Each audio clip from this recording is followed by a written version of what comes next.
Chapter 9. When Lincoln put out his call for volunteers in 1861, Caleb Logan, newspaperman and amateur historian, went to the annals of Newkirk's past for a retelling of the famed Battle of Stag Hill in an attempt to muster the young men's patriotic fervor with the story of their forefathers' courage and daring. After Mr. Logan read the true and accurate account of the battle, he put the volumes back on the shelf and published instead a poem his wife had written. In December of 1813, 25 neighbors left the community that would one day become Newkirk to act on a vague report that Tecumseh's beaten warriors were massing for a final desperate assault on the white settlers of the Northwest.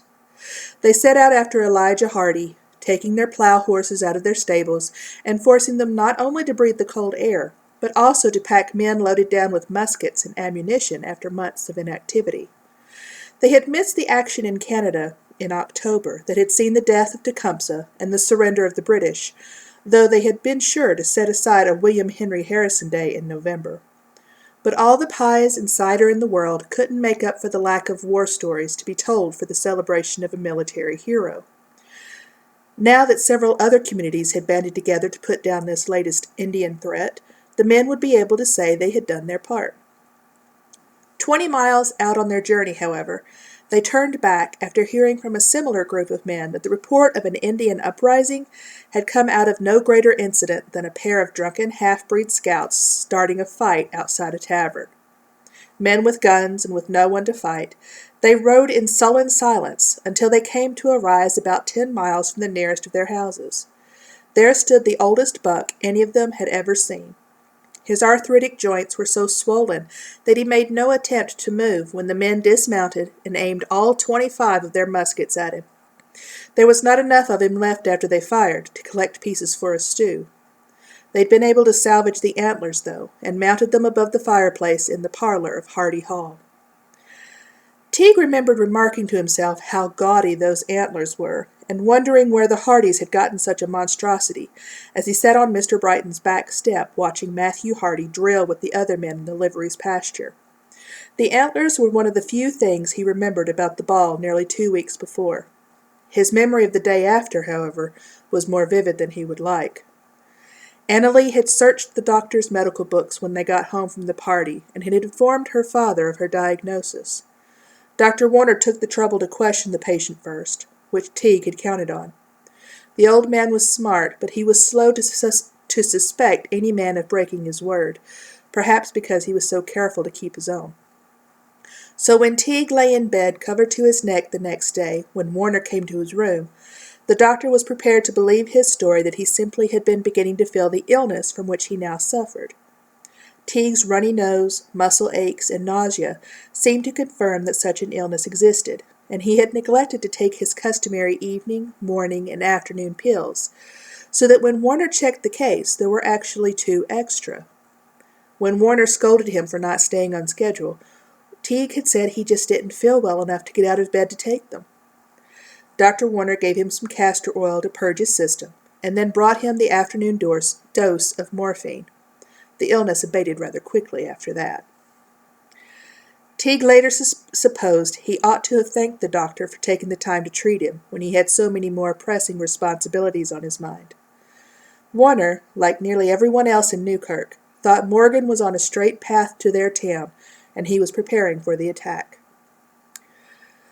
Brigadier General John Hunt Morgan had not expected much of a fight out of the Ohioans. He had already passed through Indiana amid the mobilization of various militias and home guards, but he had come and gone so quickly the people had little to do except shoot at his heels as he left behind broken telegraph lines, bisected railroads, burned bridges, and humiliated army commanders. Certainly they had tried their best to capture the raider and his column of men, but the general had bluffed and shot his way past any meager resistance they could mount. And Morgan seemed to be doing the same thing in Ohio. The telegrapher's office in Newkirk had been overflowing with men the night Morgan crossed the border, some from the ball with formal tails splayed behind them, and white gloves that had been converted to handkerchiefs by those who, in their excitement, forgot they had the real thing in their waistcoat pockets. and others from the farms along the road to Hardy Hall, with dirty breeches pulled on over nightshirts, and muskets that had been transformed into leaning posts by those who, in their haste, forgot to bring bullets to load them. They talked about how the price of corn would probably be higher this year, and boy, that was a good thing. They should come out and see this year's crop. It was beautiful, just beautiful. Then someone would yell out, "Hush," and the telegrapher would translate the dots and dashes. Telegraph lines around Hamilton destroyed. Estimated 3,000 riders headed for town. Where was Hamilton? The men closest to the office's map ran their fingers around the area east of the border and finally found the town.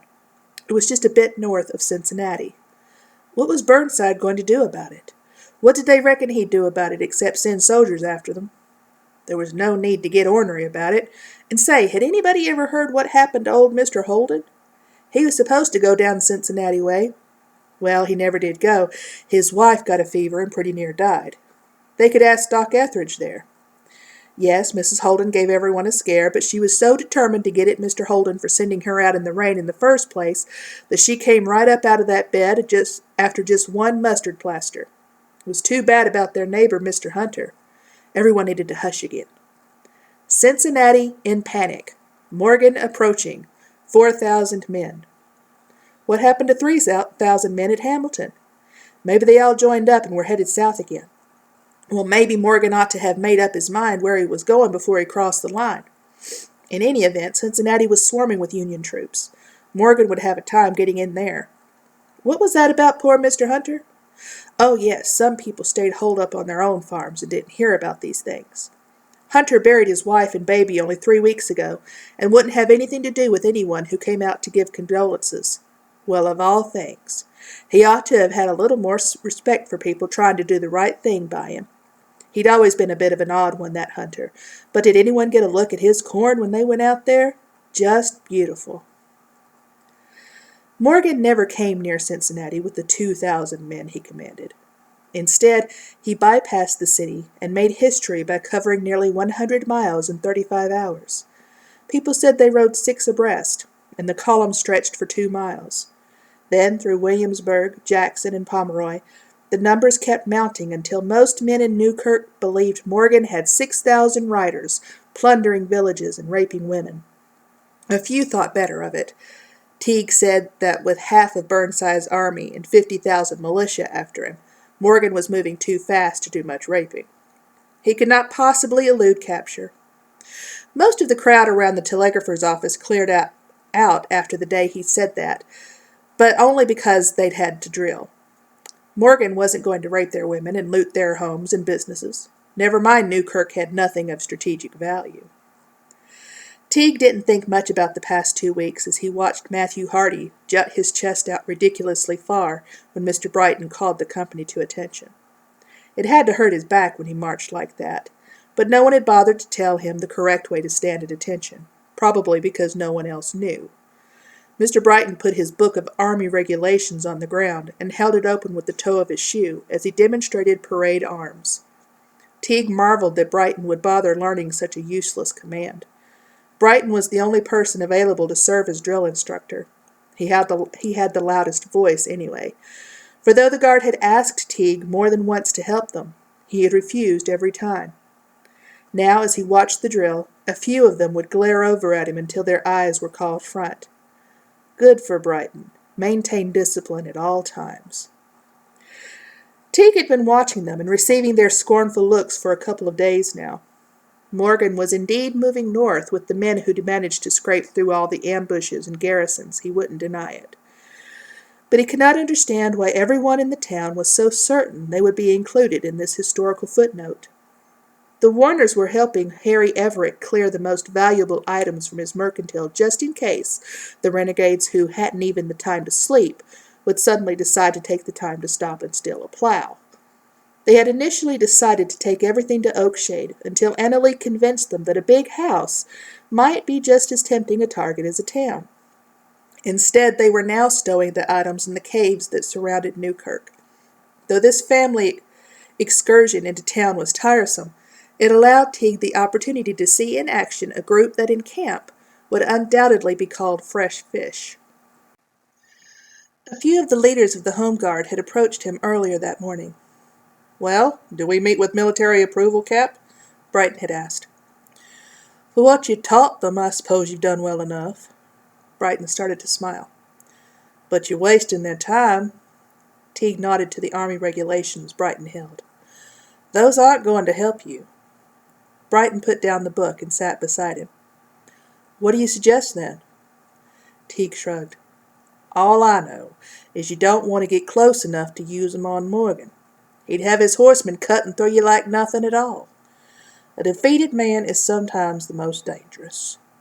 "We have to fight them," Sam Etheridge said. "No, you don't. You don't even need to see him. Morgan's not coming this far." "You keep saying that, but he was in Eagleport just the other day. How far north must he get before you think he's coming?" "How far north does the Ohio go?" The men in the group were silent. "I tell you what. If they don't catch him after the next engagement, I'll help you plan a defense. In the meantime, drill your hearts out."